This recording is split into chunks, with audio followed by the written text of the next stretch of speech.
What's going on, everyone? So there is a lot of questions about Malik Beasley and Mo Bamba. Plenty of reports have came out that the Lakers very likely might not retain both of them.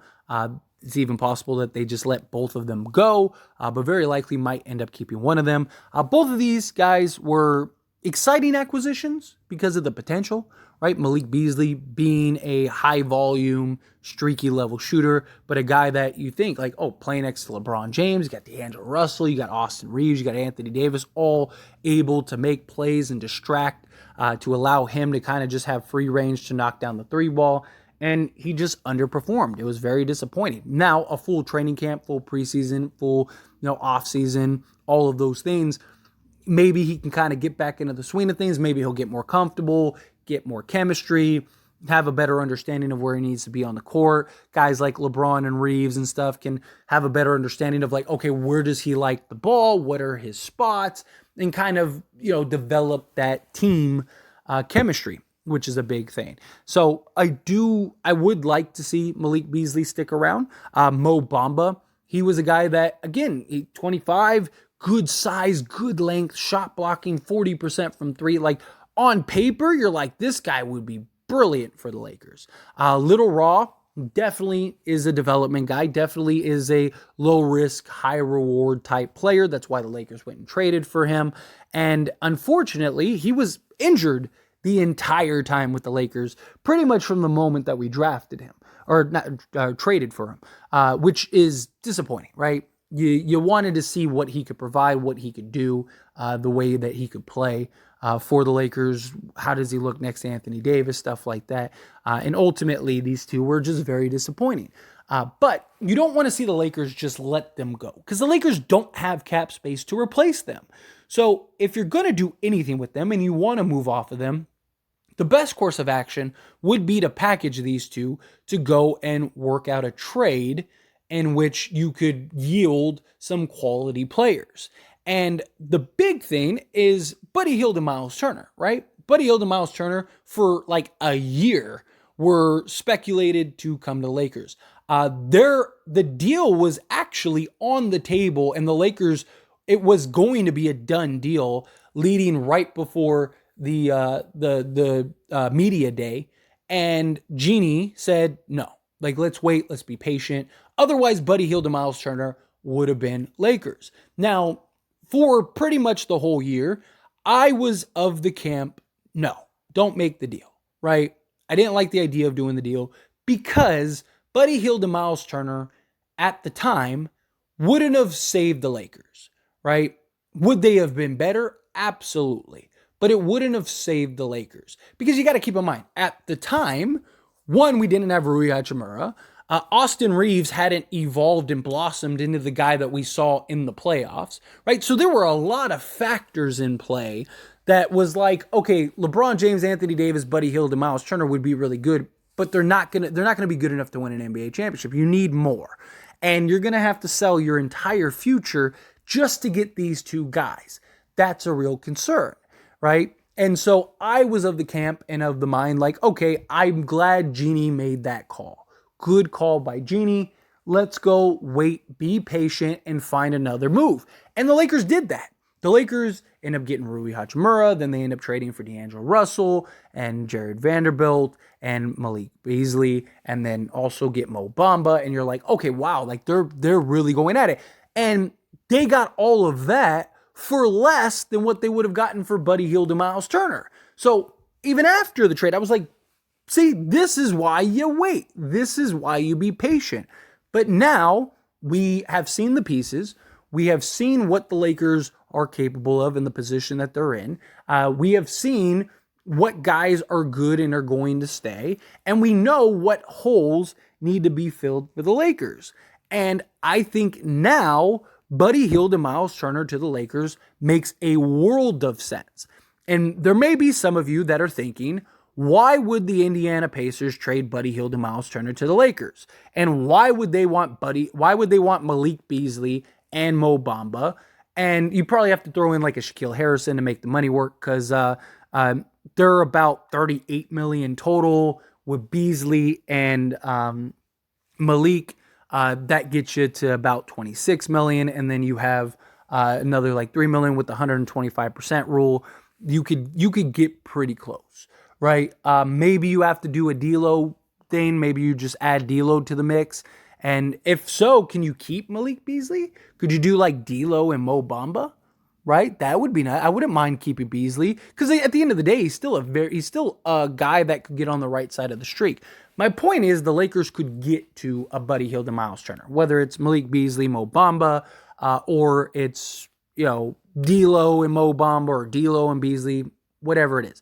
The Indiana Pacers, they want the assets. They don't want the player. It's why they were willing to take on Russell Westbrook in order to do it, right? If they were going to take on Russ's contract and trade Myles Turner and Buddy Hield, they would be more than happy to take Mo Bamba and Malik Beasley's expiring contracts and let that go and go that route because they would want the 17th pick and they'd want the 29th pick or the 2029 pick, right?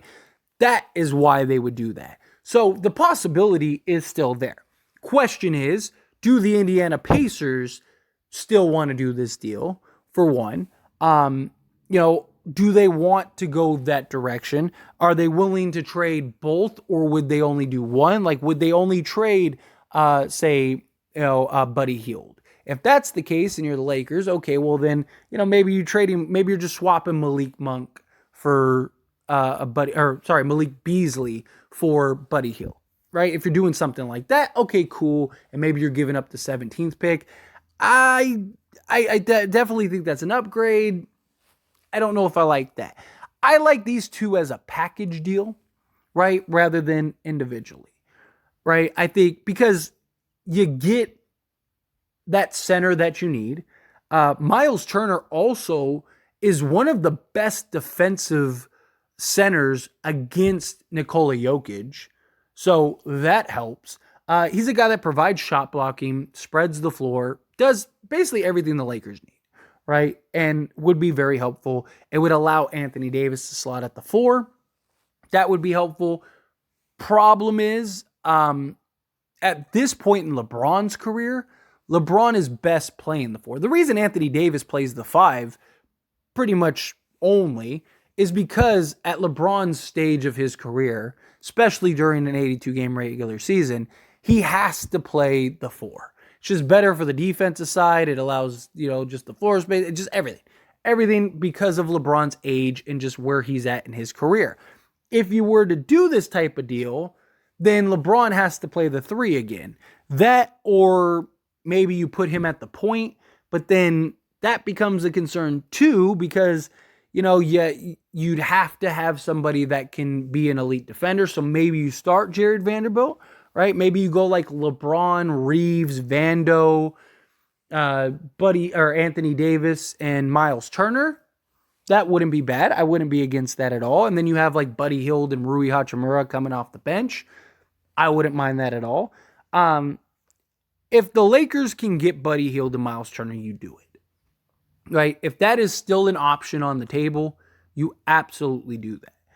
I wouldn't mind trading just for Myles Turner, but Buddy Hield, I don't think with his age and him basically being solely a 3-point shooter, like, yeah, he can kind of put the ball down a little bit, but he's not great at it.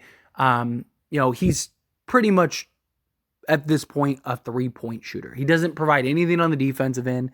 So for you to give up the 17th pick for Buddy Hield, who doesn't really do anything besides shoot the 3, which yes, the Lakers do need 3-point shooting. Absolutely. But Buddy Hield by himself is not going to solve all of the Lakers 3-point shooting. It was also one of my points as to why I don't think that the Lakers should trade everything to go get these two guys, because one 3-point shooter isn't going to save the day. But like, let's say could you go and dream scenario, okay? Not saying that this will happen, but dream scenario, right? Could you trade D'Angelo Russell and Mo Bamba plus the 17th pick and the 29th pick? If you have to, maybe throw in a second round pick, whatever, right? Because at this point, you're going all in for a chip. Trade for Buddy Hield and Myles Turner. Keep Malik Beasley. and then go sign Seth Curry. Now you're probably one of, if not the best 3-point shooting teams in the league. Because now you have Buddy Hield, Malik Beasley, Austin Reeves, Rui Hachimura, which we saw in his ability to knock down the three ball in the playoffs, and you'd have Seth Curry. Can you do something like that? Perfect, right? Like, that would be ideal. That would be just the perfect situation, in my opinion. You'd have depth, you'd have talent, you'd have shooting, you'd have defense, you'd have basically all the tools you need to win an NBA championship, right? So, again, there are some pros and cons in that regard. Again, Myles Turner and Anthony Davis, how do they work together? Which was another big point of mine. Because Myles Turner, right? Myles Turner did not play well with other bigs. Now, granted, Sabonis was pretty much the five, and Myles Turner wanted to be the five. In this case, Anthony Davis, he doesn't want to play the five. AD wants to be the four. So I don't think there would be that conflict. And with AD's ability to shoot the mid-range specifically, it'd be nice if he could figure out his three-point shot again. But his ability to stretch the floor, as well as Myles Turner, you'd have a lot of just ability to run different sets, different designs like that. That would be huge for the Lakers, give them a bit of a more potent offense. Good luck trying to score in the paint with Anthony Davis and Myles Turner just blocking shots and dominating. Myles Turner also gives you a little bit of Anthony Davis insurance. However, Myles Turner has a pretty extensive injury history as well. So that is something also to keep in mind. But luckily with Myles Turner, his age, he's young enough to where, you could get him now and you'd have him for at least the next 5-6 years, and he'd still only be 33. So he's still young enough to where he could be your center for the long haul, right? And I just think these four guys with Rui, Austin Reeves, Jared Vanderbilt is enough for you to win an NBA championship.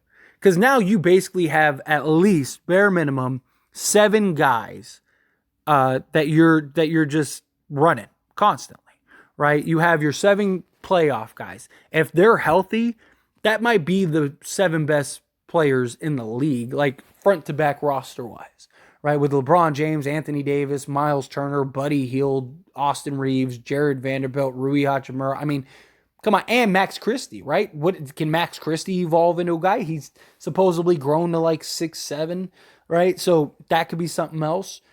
If you can go get Buddy Hield and Myles Turner, I think you do it.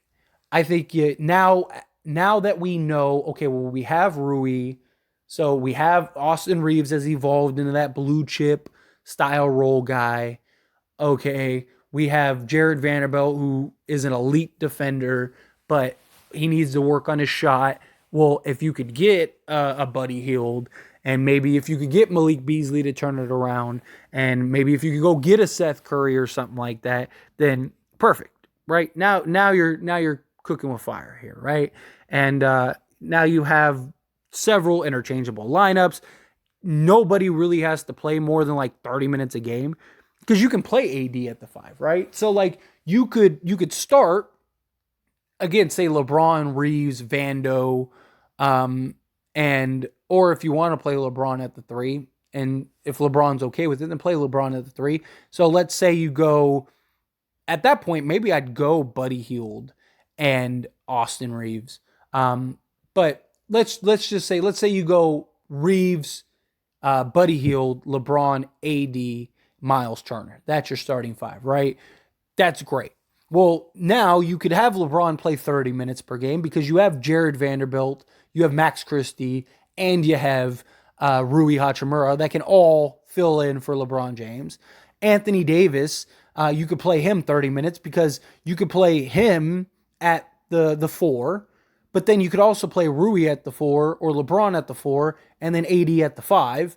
And so you keep his minutes low. And then same thing with Myles Turner. You could have Myles Turner play the 5. His ability to stretch the floor and shoot the 3 ball, you could even play him at the 4 in spots at times, right? If, say, you have another backup big, if you want to just kind of keep guys' minutes down, it gives you the flexibility that the Lakers didn't have this year.